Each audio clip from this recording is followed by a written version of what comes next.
हम कह रहे हैं भाई तारिक रहमान इंडिया जाएगा या नहीं जाएगा। बांग्लादेश की नई leadership, prime minister Tariq Rahman जो हैं वो एक पावर प्ले कर रहे हैं इस वक्त न्यू दिल्ली के साथ और हिंदुस्तान के साथ। बांग्लादेश के वज़ीर आज़म तारिक रहमान का दौरा भारत मंसूख कर दिया गया। हमने इंडियन हुकाम से मुतालबा किया है कि वो शेख हसीना और दीगर मफरूर मुजरिमों को फौरी तौर पर हवाले करें। बांग्लादेश कह रहा साहब ऐसा है कि पहले मेरी कंडीशंस है। आज ये हमें कह रहे हैं कि हमारा प्रधानमंत्री तब आएगा जब हमारी ये शर्तें मंजूर होगी। भाई साहब इतनी बड़ी औकात तो दुनिया में किसी की नहीं हुई भारत के सामने शर्तें रखें। बांग्लादेश का कहना है कि भारत को उसके अनुरोध पर कार्रवाई करनी चाहिए और शेख हसीना समेत दूसरे भगोड़ों को प्रत्यर्पित करना चाहिए। फिक्र न कर काका, ऐश कर काका। इंडिया ये कह रहा है कि नहीं आता तो ना आए। अब जाहिर है कि ऐसी चीज़ है जो हिंदुस्तान कर नहीं सकता, शेख हसीना को हिंदुस्तान एक्स्ट्राडाइट कर नहीं सकता। तो तारिक रहमान साहब की जो हेडलाइन लगी है वो ये लगी है, लेकिन जो कहा है उनकी फॉरेन मिनिस्ट्री ने वो कहा एक प्रॉपर रिसेप्टिव एटमॉस्फेयर क्रिएट करने की जरूरत है जिसमें बांग्लादेश के प्राइम मिनिस्टर हिंदुस्तान का विजिट कर सके। भारत के सामने शर्त रखने की तुम्हारी औकात नहीं है बांग्लादेश, इतने बड़े लोग नहीं बन गए। और आज तुम कह रहे हो कि भारत मैं आऊंगा पर मेरी शर्तें हैं। It is height of Heights. Bangladeshi विदेश मंत्रालय के मुताबिक इन मांगों पर भारत के जवाब का इंतजार किया जा रहा है। शेख हसीना को इंडिया नहीं देगा, ऐप भूल जाओ तुसी। ये तो आप अपने डिक्शनरी से ही निकाल दें कि जो इंडिया है वो शेख हसीना को हैंड ओवर करके बांग्लादेश को कहेगा अच्छा जी चलो ठीक है तारिक रहमान हमें तुम्हारी बहुत जरूरत है, बस तुम हमारा विजिट कर लो, शेख हसीना को तुम ले लो। हद्दी के किलर्स को हमें सौंप दो भाई। हद्दी बांग्लादेश में मारा गया, तुम्हारे लड़कों ने मारा, तुम्हारे आंखों के सामने मारा। हमें क्या मतलब हद्दी दे? हद्दी किस खेत की मूली था? वो शुड बी बॉदर अबाउट हद्दी। और शेख हसीना को एक्स्ट्राडाइट करो, बताओ कब करोगे, कैसे करोगे? जब तक ये दोनों चीजें नहीं होंगी तब तक बादशाह जमान आपके यहाँ नहीं आएंगे। जबकि हकीकत ये बिजली यहाँ से जाता, पानी यहाँ से जाती, 6000 चीजें यहाँ से जाती, अर्थव्यवस्था हमारे कारण चलती है, पोर्ट हमारे कारण चलते, घर में अगर चूल्हा भी जलता है वो हमारे कारण जलता। और आज तक भारत के सामने अमेरिका ने, रशिया ने, इजराइल ने, इवन चाइना ने शर्तें नहीं रखी। ये तिंदा सा मुल्क जिसको हमने लिबरेट किया। देखिए कर्जा, पैसा, लोन वोन सब कुछ बांग्लादेश इंडिया से लेता रहा है और लेता है, और उसको इसकी ज़रूरत रहती है। वो उस तरीके से कभी भी अपने ताल्लुकात रिलेशंस इंडिया से ख़त्म नहीं करना चाहते बांग्लादेशी। इसकी वजह ये है कि उन्हें पता है कि जो पैसा और लोन मिलना है वो पाकिस्तान से नहीं मिलना। ज़्यादा साबित कर रहे हैं, वो एक स्मार्ट पॉलिटिशियन है। विजिट तो ज़रूर करेंगे, उनको भी हिंदुस्तान की बहुत ज़रूरत है। और जहाँ तक हसीना का ताल्लुक है, मेरा ख्याल ये है कि बांग्लादेश की हुकूमत ने शेख हसीना के मामले में इतनी एक पोजीशन ले ली है कि यह मुमकिन है कि हिंदुस्तान उन्हें बांग्लादेश के हवाले तो कभी भी नहीं करेगा, लेकिन हो सकता है कि उनको समझाया जाए, परसुएट किया जाए कि शेख हसीना अमेरिका चले जाएं, ये शेख हसीना जो हैं वो इंग्लैंड चली जाएं, किसी यूरोपियन कंट्री, या इंग्लैंड चली जाएं या फिर अमेरिका चली जाएं।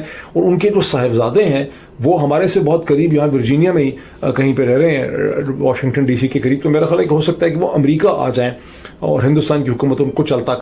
अब मुझे समझ में ये नहीं आती कि इंडिया को ज़रूरत क्या है बांग्लादेश का जो प्राइम मिनिस्टर है वो वहाँ की विजिट करे। आप मुझे बताएंगे इंडिया को कोई ज़रूरत है? उसने वहाँ पे जाके क्या करना है? उसने वहाँ पे जाके कोई अरबों डॉलर दे देने हैं भारत को कि वो कहे चलो कोई बात नहीं, हालात ऐसे भी हैं लेकिन फिर भी इसको बुलाना चाहिए क्योंकि हमें बड़े पैसा दे रहा है। भाई क्या हो गया? इंडिया को ज़रूरत ही नहीं है तारिक रहमान के विजिट की, तो इंडिया ये क्यों चाहेगा कि तारिक रहमान जो है इंडिया का विजिट करे?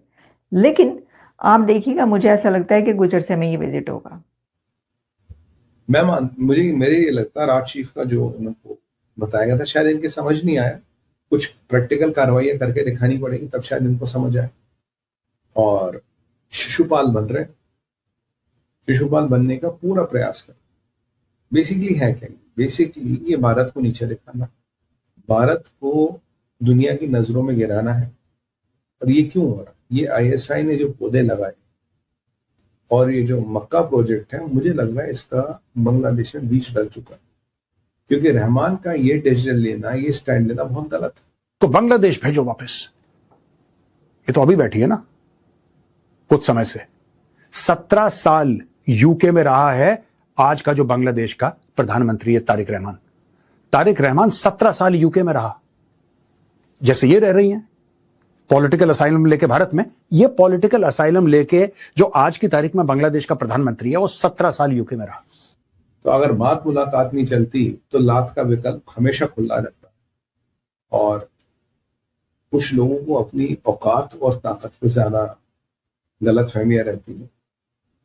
मैं मानता हूं बांग्लादेश उसमें से एक है। अब मैं आपको बताता हूं दूसरी पॉइंट। एक भारत के अंदर थिंकिंग है कि अगर हम बांग्लादेश को आइसोलेट कर देते हैं और बांग्लादेश से बात नहीं करते तो बांग्लादेश चाइना की गोद में जाके बैठ जाएगा। वो वैसे भी बैठ जाएगा, आप उसको आइसोलेट करो ना करो। अगर आप गौतम अडानी को यह बोलो कि अगले 50 साल तक इनको फ्री बिजली दे और उसका बिल भरेगी भारत सरकार, ठीक है। अगर आप इनको बोलो कि नहीं साहब, हम हर साल आपको 10 अरब डॉलर ऐसी गिफ्ट देंगे बांग्लादेश गवर्नमेंट को, 10 अरब डॉलर, 10 बिलियन यूएस डॉलर्स, फिर भी अगर आप कहें कि बांग्लादेश का सारा माल भारत में बिकेगा 0% टैरिफ पे, फिर भी आप कुछ भी करें, अगर आपको लगता है कि बांग्लादेश से ग्रैटिट्यूड आएगा तो यू आर सैडली मिस्टेकन। जो देश ने तब ग्रेटफुल फील नहीं करा जब हमने वो देश बना के उनको दे दिया। आपको लगता है ये लोग बना लेते अपना देश?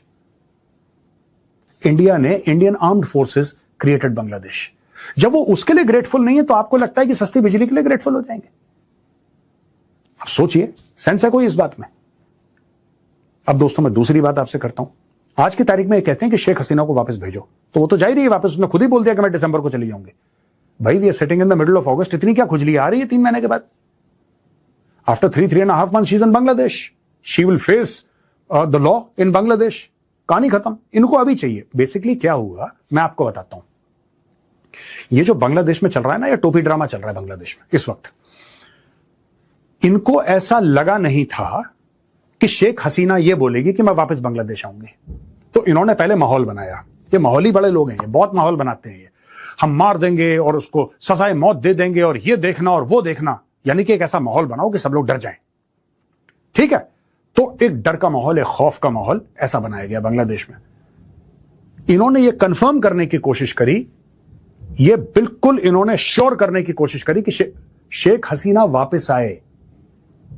ये बांग्लादेश की सरकार नहीं चाहती है। मैं आपको ये लिख के दे रहा हूं, the Bangladeshi government does not want Sheikh Hasina to come back. उसका कारण है, मैं आपको माइंडसेट बताने की कोशिश कर रहा हूं।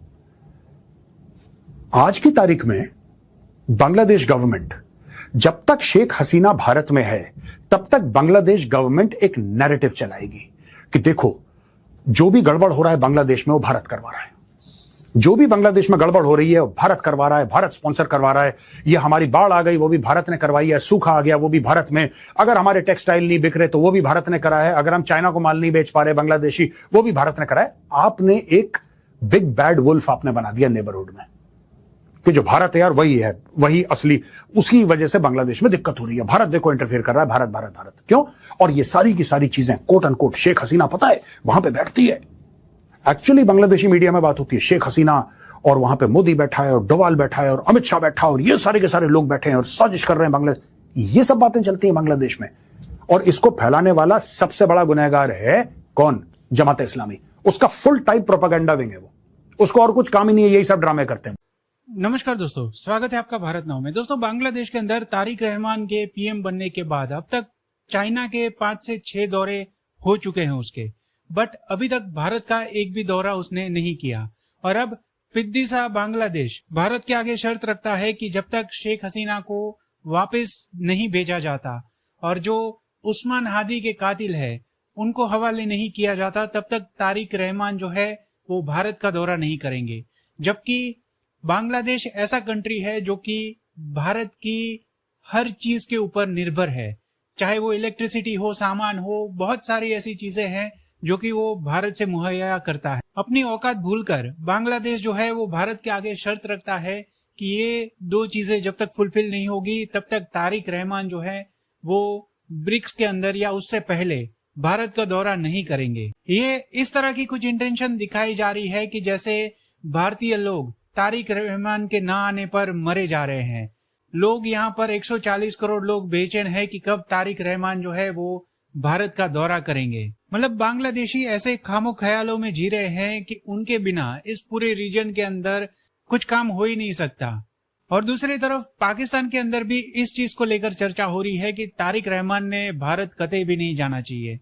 दोस्तों, आपको पता होगा कि यूनुस के जाने के बाद काफी सारी जो इंटेलिजेंस एजेंसी है दुनिया भर की, वो अभी हाल फिलहाल में बांग्लादेश के अंदर मौजूद है। साथ ही साथ पाकिस्तानी आईएसआई भी वहां पर मौजूद है। और कहें तो अब तक बांग्लादेश जो है वो मिनी पाकिस्तान फिर से एक बार बन चुका है। ऐसे कोई गिरोह नहीं है जो कि हाल फिलहाल में बांग्लादेश के अंदर मौजूद ना हो और वो भारत के खिलाफ षड्यंत्र ना कर रहे हो। तो यहाँ पर इंपॉर्टेंट बात ये नहीं है कि बांग्लादेश के पीएम भारत आएंगे कि नहीं आएंगे। यहाँ पर सबसे इंपॉर्टेंट ये है कि बांग्लादेश की जरूरतें जो है वो भारत से पूरी होती है तो क्या बांग्लादेश